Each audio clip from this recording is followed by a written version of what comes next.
741 News Radio 102.9 KRN, joined by Senator Tom Cotton. Good morning, sir. How you doing? Hey, Kevin. It's good to be on with you from Washington, the home of stupid news.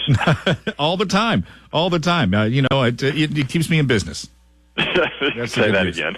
I don't want to focus on this. I'm going to ask you the same thing that I asked Congressman Bruce Westerman earlier today. The Mueller report out. We haven't talked to you since then. Congressional investigations going on. I just want to get your take. Again, I don't want to focus on it. I've got other things to do. I mean, Kevin, in a way, I would think that everyone in America, even the president's most ardent opponents, would be happy to find out that there was no collusion between our president and his campaign and a foreign intelligence service. Obviously, that's not the take of it, but when you think about it, that is good news for our country. I've said this for 2 years now because as a member of the Intelligence Committee, I've seen a lot of the evidence. I've heard a lot of the testimony that there was no collusion between the president's campaign and Russia. That doesn't mean that Russia did not interfere in our democratic processes in 2016, and it especially means that we should take precautions to ensure that doesn't happen again in the future and help our allies ensure that doesn't happen in their countries.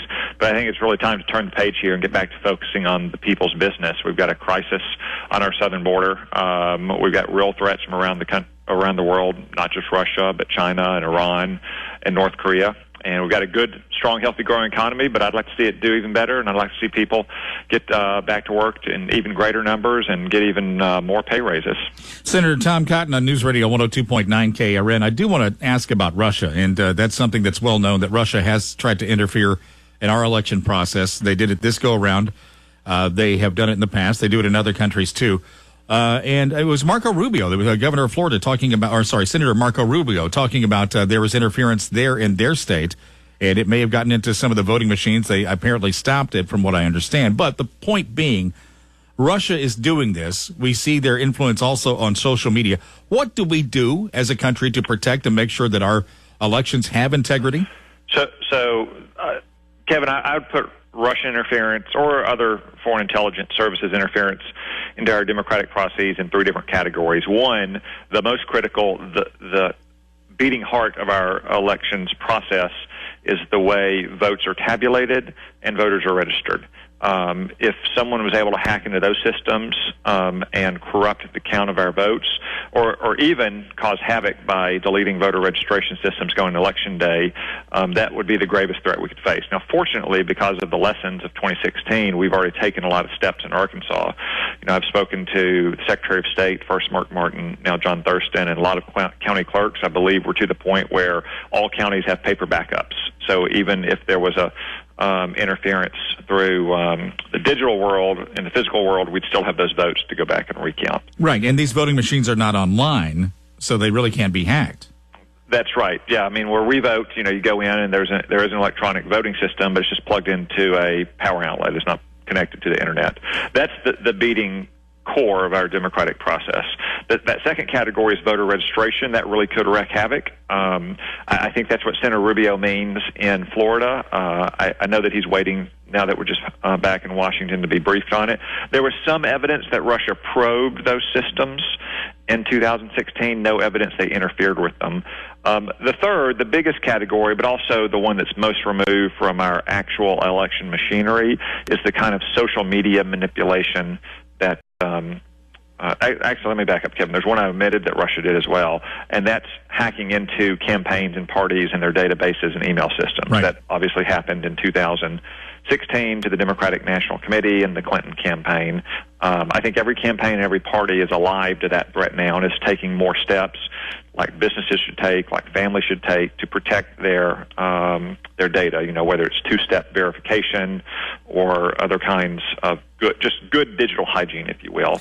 The final category, though, to return to it, is the kind of social media manipulation, propaganda, disinformation. Russia has been doing that for decades, for centuries. It's just part of what Russia does, whether it's the modern Russia, the Soviet Union, or Tsarist Russia. The classic example, Kevin, is, I forget where it was, but there's evidence that Russia posted ads on Facebook both for and against the same rally. So it's clear that they're not trying to take a position so much as they are trying to foment disharmony, chaos, and discord in our society. Well, part of this has to be the social media platforms that take responsibility for this, isn't it? We need these social media platforms to take more responsibility, be more aggressive in policing some of the content that's on their site. They have a reluctance to do that. I understand. They don't want to become speech police. In many cases, many conservatives have been in the crosshairs of some of these social media platforms. But at the same time, we need them to work in a cooperative fashion with our intelligence services and with the FBI to protect the integrity of our democratic debates. Now, we shouldn't make Russia out to be 10 feet tall. The amount of money that Russia spent on Facebook ads, it pales in comparison to what we spend as Americans on our own elections. So we shouldn't think that it tipped the election or anything like that. And it's certainly much less dangerous than the actual manipulation of vote counting.